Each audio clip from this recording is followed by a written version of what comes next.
I think May 4th was a massive moment, not just for this university, but for universities around the world.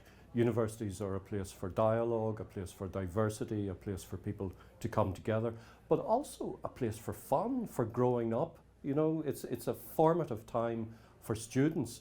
So that's why I think it's really important that the university has a centre like this in which there can be teaching, research, training, and also reflection about the meaning of that one incident, but also the legacy of that incident, which is long-lasting, which is intergenerational.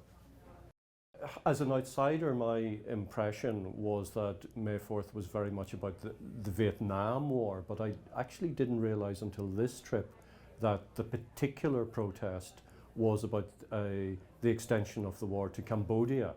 And every time I come here, there's a new layer of learning about this single incident. Although it was one incident on one day, it's actually multi-layered and it's much more complex than I had originally thought. And it tells us stories not only about violence, not only about the role of military, but also about diversity, about history, about the role of universities in society.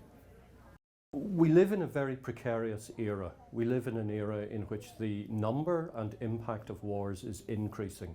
We live in an era in which global spending on military hardware is increasing massively. And in such a context, and given that conflict can be existential for our planet, it's really important that we talk about peace.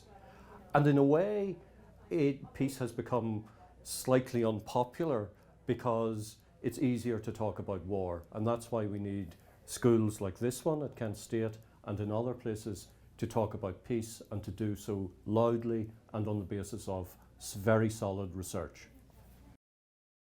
The great thing about the School of Peace and Conflict Studies is that it can build off the history of Kent State, but not only the shooting that took place in the early 1970s. About 2 miles from here is Standing Rock, which is a huge rock in the middle of the river.